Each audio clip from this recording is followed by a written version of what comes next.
موسیٰ علیہ السلام اپنی قوم کے ساتھ جب حج کرنے تشریف لائے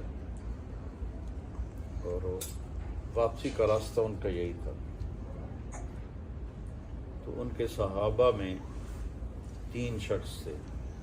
ایک کا نام تھا قریظہ، ایک کا نام تھا قینقاع، ایک کا نام تھا نذیر ذوات کے ساتھ۔ جہاں سے گزر رہے تھے تو وہ تینوں علماء تھے۔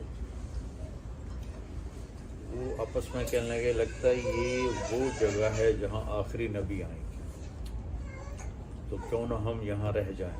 یہ جگہ کچھ بھی نہیں تھی، ایک وادی تھی بس، تو ہماری نسلیں یہاں رہیں گی، جب آخری نبی آئیں گے تو ان پر ایمان لے آئیں گے۔ تو انہوں نے موسیٰ علیہ السلام سے اجازت چاہی کہ ہم یہاں رہ جائیں، تو انہوں نے اجازت دے دی کہ ٹھیک ہے رہ جاؤ۔ جب یہ والسماء ذات البروج میں جو واقعہ ہے کہ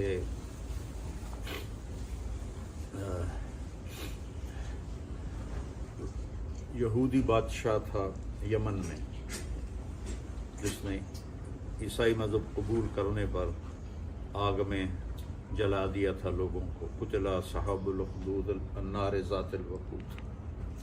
تو کچھ قبائل یہود وہاں سے خیبر گئے، بنو قریظہ یہاں آباد ہو گئے۔ جب قوم سبا پہ عذاب آیا تو اس کے 13 نبی ان کے پاس آئے ان کو سمجھانے کے لیے، وہ نہیں مانے۔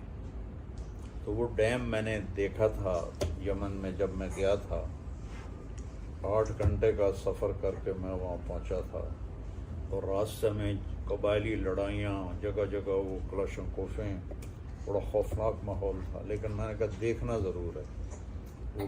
وہ جا کے ڈیم دیکھا، جو نہریں نکالی تھیں وہ دیکھیں، تو وہاں سے یمنی قبیلے 2 وہ نکل پڑے کہ لگتا ہے کچھ ہونے والا ہے۔ ایک کا نام اوس تھا اور دوسرے قبیلے کے سردار کا نام خزرج تھا، دونوں بھائی تھے۔ تو وہ چلتے چلاتے وہ یہاں مدینے میں آ کے آباد ہو گئے۔ جب یمن کا ایک بادشاہ تھا تبع، اس نے مدینے پہ آگے شام پر حملہ کرنا تھا۔ مدینے پہ جب وہ اٹیک کرنے لگا تو یہود کے علماء نے اس سے کہا یہاں آخری نبی آنے والا ہے، یہاں یہ کام نہ کرو، تمہیں نقصان ہو سکتا ہے۔ تو اس نے پھر اپنی فیملی میں سے، اپنے شاہی خاندان سے ایک خاندان کو یہاں مدینے میں آباد کر دیا، اور ایک تحریری خط بھی لکھ دیا۔ وہ اشعار پر مجھے یاد تھے لیکن اب بھول گئے، کہ میں اس آخری نبی پہ ایمان لایا۔ تو وہ جس فیملی کو یہاں چھوڑ کر گئے تھے، اس کے مہمان بنے میرے نبی ابو ایوب انصاری، طبع کی چھوڑے ہوئے خاندان میں سے تھے۔ اس وقت کی دعا کو اللہ نے یہ آنر دیا کہ ابو ایوب کے مہمان بنے ہمارے نبی۔ تو اوس و خزرج کو آپس میں لڑا کر یہ تینوں یہودی قبیلے مال بناتے تھے، ان کو سود پہ پیسے دیتے تھے، ان سے یہ مال بناتے تھے۔ تو اللہ تعالیٰ نے آخری نبی کو مبعوث فرمایا۔ تو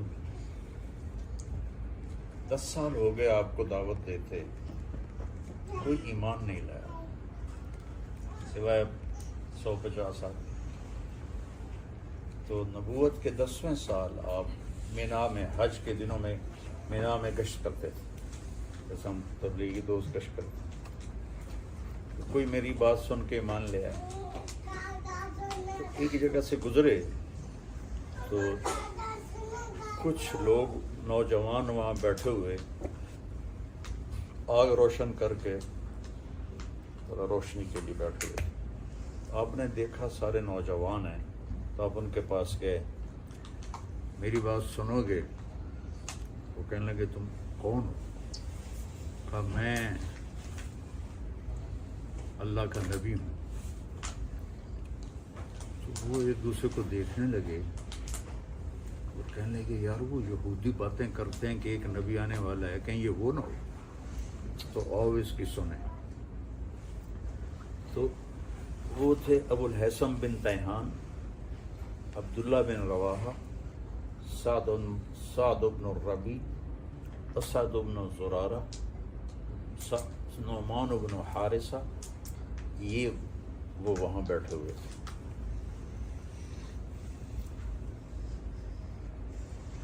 آپ نے ان کو دعوت دینی شروع کی.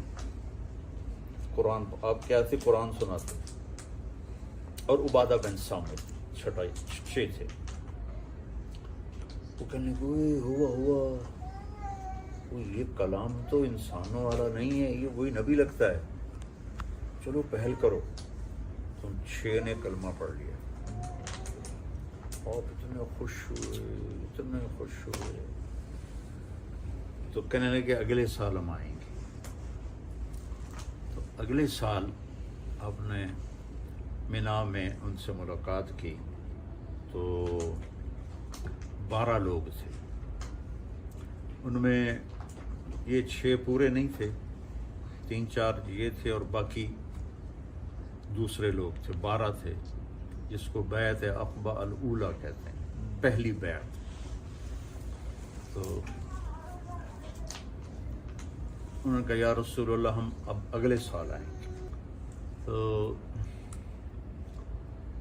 مینا تو اب انہوں نے سارا حاجیوں کے لیے پہاڑ ہٹا دیے. تو ترکوں نے وہاں ایک مسجد بنا دی تھی, وہ نظر آتی ہے پرانی طرز کی. یہ وہ جگہ ہے جو پہاڑوں میں ایسے گھری ہوئی تھی, اور اس میں وہ خفیہ طور پہ رات کو چپکے سے اٹھ کے جمع ہوئے. ان کے سرداروں کو بھی نہیں پتا کہ یثرب کے کچھ لوگ ادھر گئے ہیں. تو آپ کے ساتھ حضرت عباس رضی اللہ تعالیٰ عنہ کو اپنے ساتھ لیا. تو پہلے حضرت عباس نے بات کی, دیکھو بھائی یہ میرا بھتیجا ہے. وہ ابھی انہوں نے ایمان نہیں لائے تھے. ہم اس کی حفاظت کر رہے ہیں, اس کے دشمنوں سے اس کو بچا رہے ہیں. اگر اسے لے جا کر اس کی حفاظت کر سکتے ہو تو پھر لے جاؤ, اور اگر نہیں کر سکتے تو ابھی چھوڑ دو. تو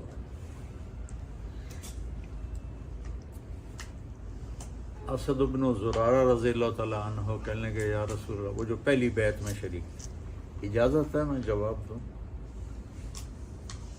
اور آپ کے چچا کی اس میں کوئی توہین بھی نہیں ہوگی. تو میں نے کہا کہو. تو وہ کہنے لگے عباس چوڑیاں ہم نے بھی کوئی نہیں پہنی ہوئی. نحن ابناء الحرب کابرا عن کابر, ہم نسل در نسل جنگجو لوگ ہیں. وہ آپس میں جو لڑ رہے تھے 300 سال سے, ہم نسل در نسل جنگجو لوگ ہیں, اور ہم کبھی پیٹھ پھیرنے والے نہیں ہیں. اور تم جانتے ہو کہ جسے قوم ٹھکرا دے اسے ہم قبول کر کے اپنا سردار بنائیں, یہ عرب کی ثقافت میں کتنی مشکل چیز ہے. تو اگر ہم نے اتنا بڑا فیصلہ کر لیا ہے تو آگے بھی ہم حفاظت کر کے دکھائیں گے. تو کہنے لگے یا رسول اللہ کیا شرائط ہیں آپ کی؟ آپ نے فرمایا تطیعون فی المنشط والمکرہ, ہر حال میں میری اطاعت کرو گے, جی چاہے یا نہ چاہے, خوشی کے ساتھ یا ناگواری کے ساتھ میری مانو گے، تنفقون علیہ فی العسر والیسر، تنگی میں اور خوشحالی میں میرے اوپر خرچ کرو گے، تمنعوننی کما تمنعون ابناءکم و اولادکم، میری حفاظت کرو گے جیسے اپنی اولاد کی حفاظت کرتے ہو، تأمرون بالمعروف و تنہون عن المنکر وتجاہدون فی سبیل اللہ، امر بالمعروف کرو گے، نیکی پھیلاؤ گے، برائی مٹاؤ گے، جہاد کرو گے، ولا تخافون فی اللہ لومۃ لائم، اور اللہ کے معاملے میں کسی کی لان تان کی پرواہ نہیں کرو گے۔ 5 شرط۔ تو انہوں نے کہا یہ ہم تیار ہیں۔ اسد بن زرارہ نے کہا یا رسول اللہ ہاتھ بڑھائیں، بیعت ایسے ہوتی تھی۔ تو ایک صحابی ہیں ان میں سے، مدینے والوں میں سے، ان کا نام بھی عباس ہے، لیکن عباس بن مرداس، یہ عباس بن عبد المطلب تھے، وہ عباس بن مرداس۔ ٹھہر، پہلے سوچ لو کہ اگر ہاتھوں میں ہاتھ دے رہے ہو اس بندے کے تو تم پر پورا عرب حملہ کرے گا، اور تمہاری عورتیں بیوہ ہوں گی، تمہارے بچے یتیم ہوں گے، تمہارے مال لوٹے جائیں گے اور تمہارے اوپر قبضے کیے جائیں گے۔ اگر برداشت کر سکتے ہو بسم اللہ کرو، اگر نہیں کر سکتے ہو یہ سب ہونے والا ہے تو پھر ابھی چھوڑ دو۔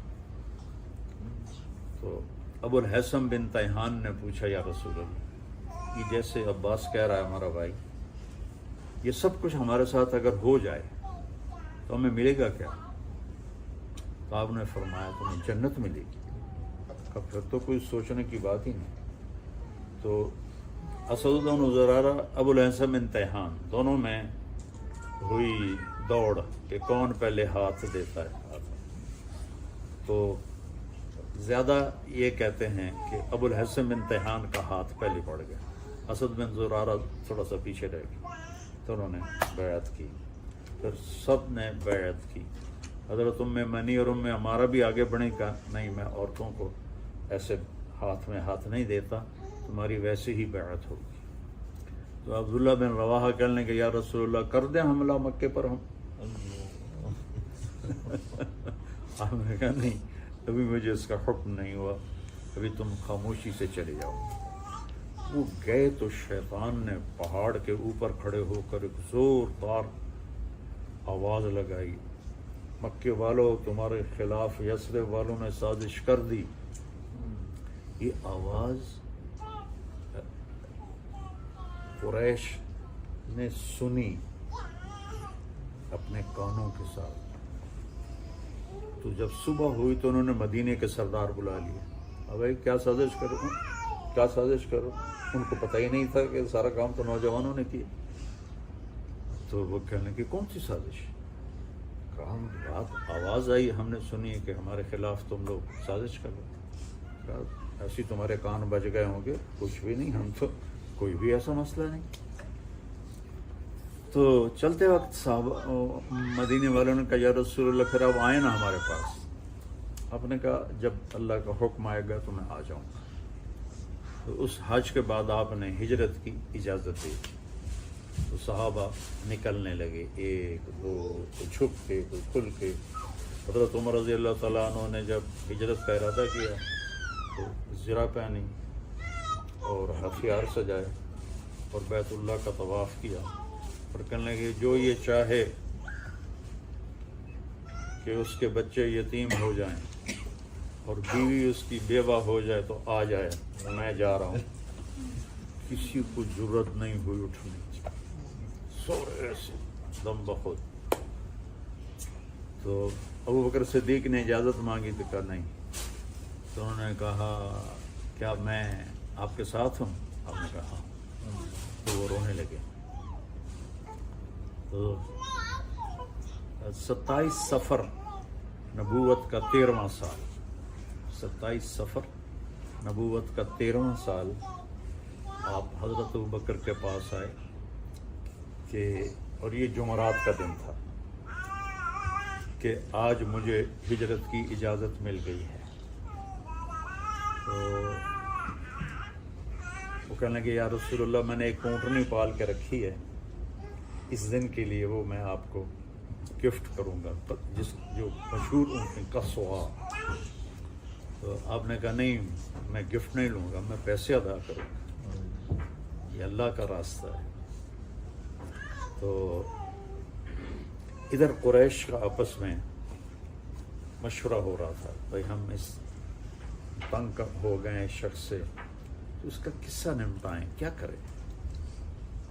کوئی کہے اس کو قید کر دو، تو شیطان بھی بیچ میں بیٹھا ہوا تھا انسانی شکل میں، ابلیس۔ تو کوئی کہے اسے قید کر دو،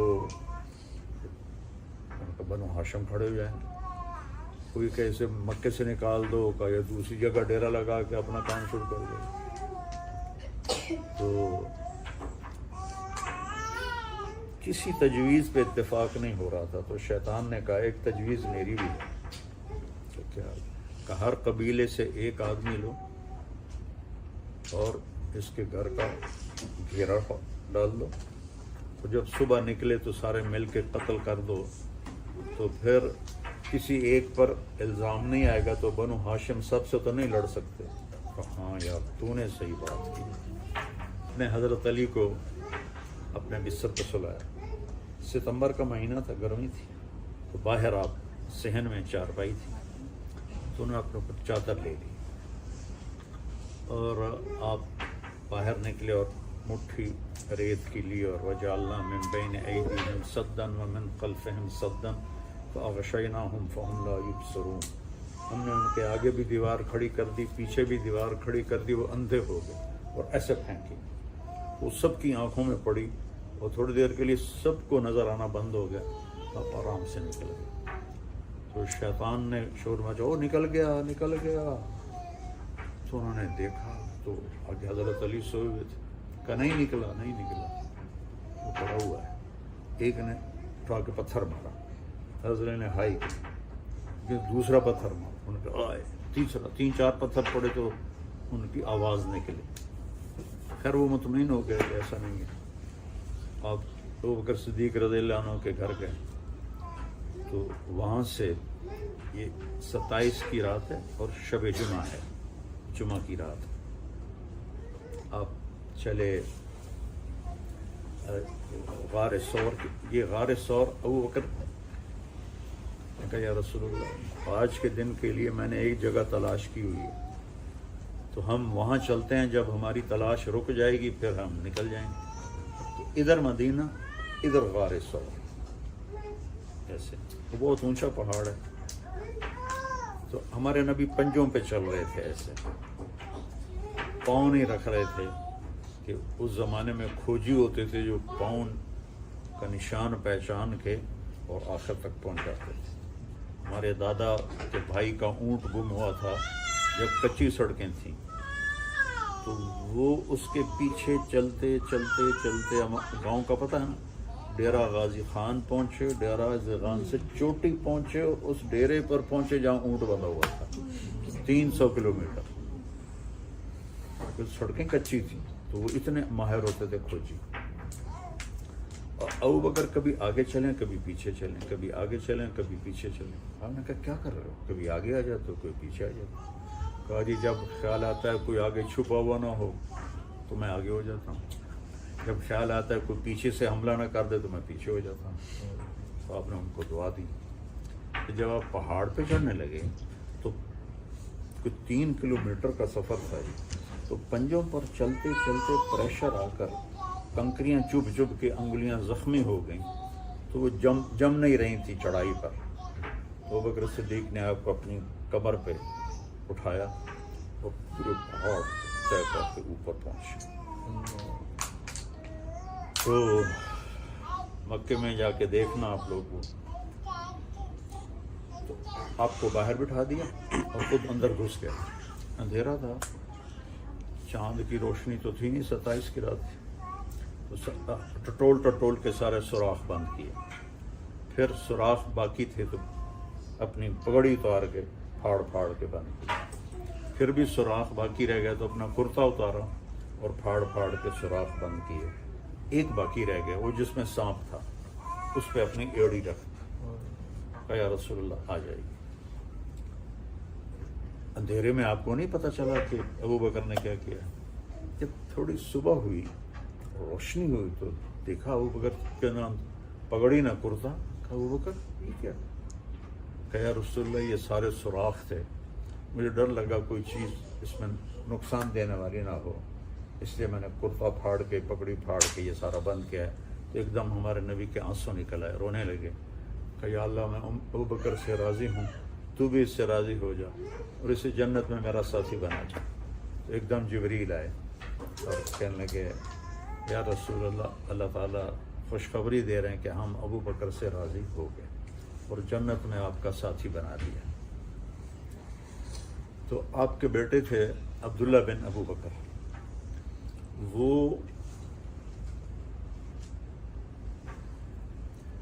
تھوڑی رات گزر جانے کے بعد غار ثور پر چڑھتے اور سارے دن کے حالات بتاتے، اور صبح صادق سے پہلے نیچے اتر کے چلے جاتے مکے۔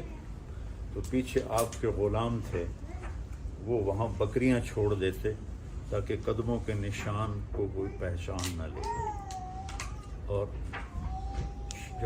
جب رات کا اندھیرا ہو جاتا تھا تو وہ دودھ بکریوں کا نکال کے، تو وہ آپ کا غلام وہ اوپر جا کے ان کو دودھ دے کر آتا تھا۔ 27 کی رات، 28 کی رات، 29 کی رات۔ اگلے دن شروع ہو گئی، یعنی 28 کے دن، 27 کے دن وہ کدھر گیا؟ اچھا، صبح ہوئی تو حضرت علی اٹھ بیٹھے اور وہ غصے میں آ کے انہوں نے ان کی پٹائی شروع کر دی۔ محمد کدھر ہے؟ مجھے کیا پتا، میں تو اندر ہوں۔ کہنے لگے ہمیں شک رات کو ہی پڑ گیا تھا کہ یہ محمد نہیں ہے، کیونکہ ہم اسے جتنے بھی پتھر مارتے تھے وہ ہائے نہیں کرتا تھا اور یہ ہر پتھر پہ ہائے کر رہا تھا، تو ہمیں شک پڑ گیا تھا کہ یہ محمد نہیں کوئی اور ہے۔ تو پھر انہیں ایک دم چاروں طرف پھیل گیا، اور وہ کھوجیے تھے، وہ آپ کے پنجوں کو پہچانتا فارس اور کے اوپر لے کر آیا۔ آگے اللہ کے حکم سے ایک مکڑی نے، اللہ نے ایک بیل نکالی ہے